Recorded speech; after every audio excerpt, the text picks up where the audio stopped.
Começou pouco depois das 10 da manhã o segundo dia de julgamento de Alexandre Nardoni e Ana Carolina Jatobá.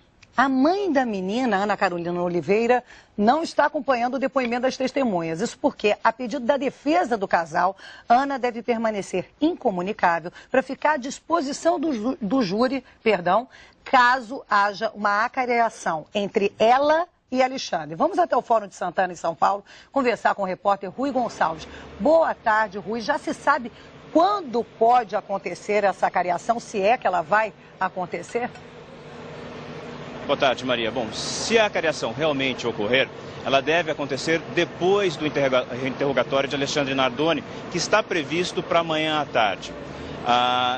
Mas ainda é uma dúvida. O advogado de defesa do casal Nardoni, Roberto Podbal, disse que como Ana Carolina Oliveira foi ouvida, ele pode ter a necessidade de colocá-la frente a frente com Alexandre Nardoni, mas ele ainda não tem certeza disso. Por isso é que ele pediu ao juiz que ela permanecesse no rol das testemunhas para caso haja essa necessidade de colocá-los frente a frente. Bom, a decisão de deixá-la como testemunha obriga que ela fique incomunicável.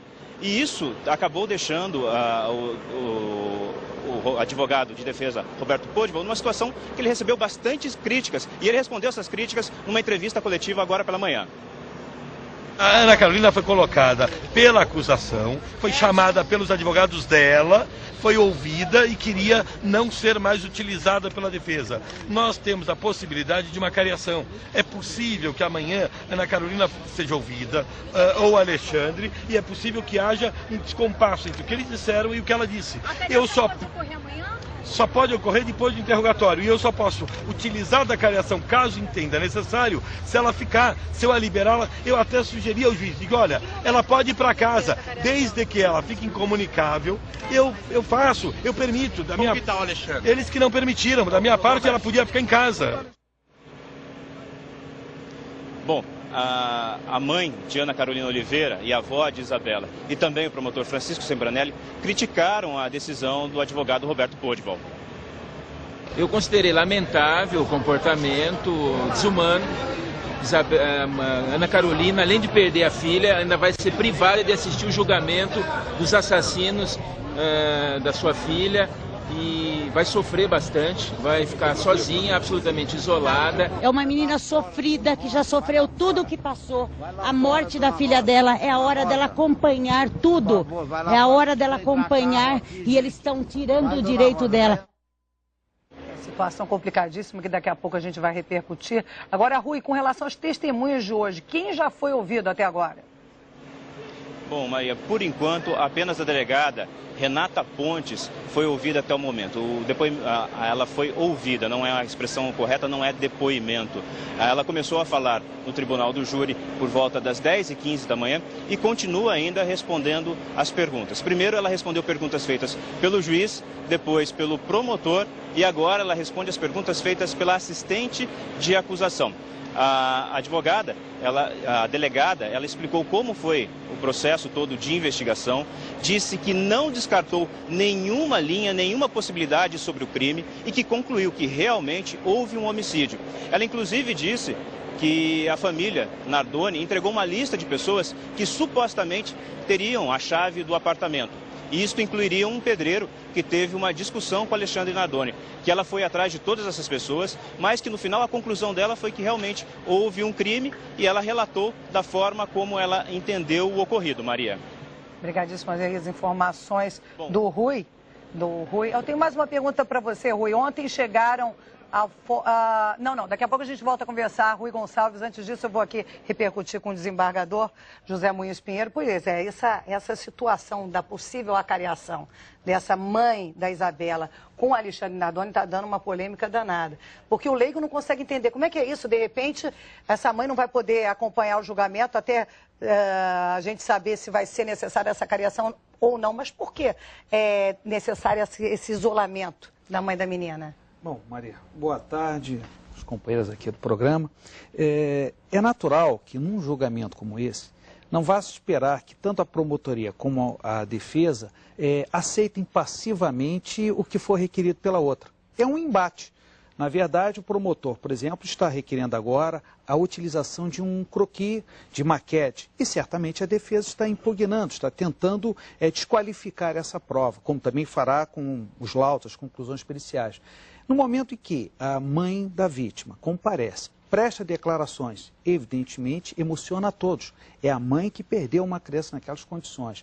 Faz referências, claro, ao casal, a madrasta e ao ex-marido dela, pai da criança. E até emociona, como se tomou conhecimento, até uma jurada chegou a se emocionar com lágrimas nos olhos. É evidente que a defesa teria que, como estratégia, fazer com que aquela testemunha, que na verdade é a mãe da vítima, não precisa nem prestar compromisso de falar a verdade, está desobrigada pela sua condição de mãe da vítima, será ascendente, que essa testemunha fique, vamos dizer assim, guarnecida. Por quê? Pode ser necessário, sim, uma acariação. O promotor está certo em fazer a crítica, em se indignar, porque isso cria um constrangimento.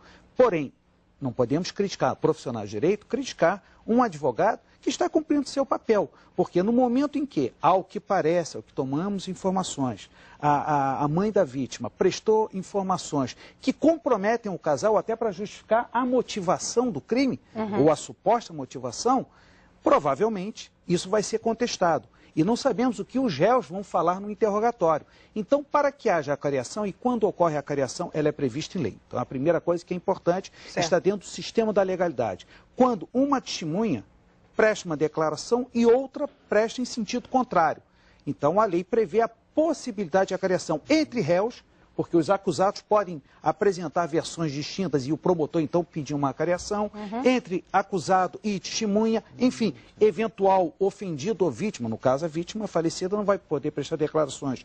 Então, a acariação é prevista. E, na forma da lei, a acariação tem que ser resguardada para evitar uma nulidade, ou seja, aquela pessoa que supostamente será acariada não pode ouvir a sequência do julgamento, o que outros testemunhas falarão, e nem um interrogatório no caso do Alexandre.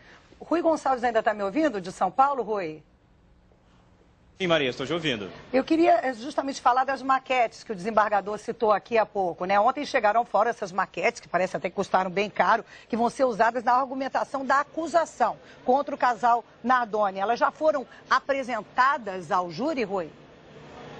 Já sim, Maria. Essas maquetes foram apresentadas durante aí o momento em que a delegada Renata Pontes estava sendo ouvida.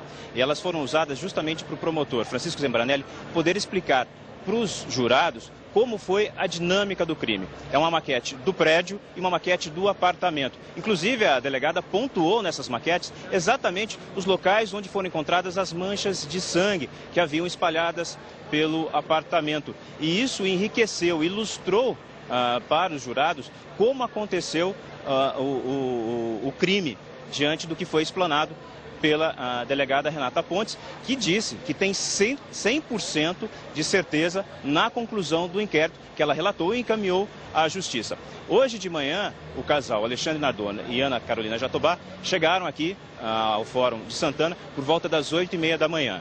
O Alexandre chegou primeiro, vindo do CDP de Pinheiros, na Zona Oeste, e logo depois, 5 minutos depois, chegou o veículo trazendo a Ana Carolina Jatobá, que passou a noite na penitenciária feminina, na prisão feminina aqui do Carandiru, na Zona Norte de São Paulo, bem perto aqui do Fórum.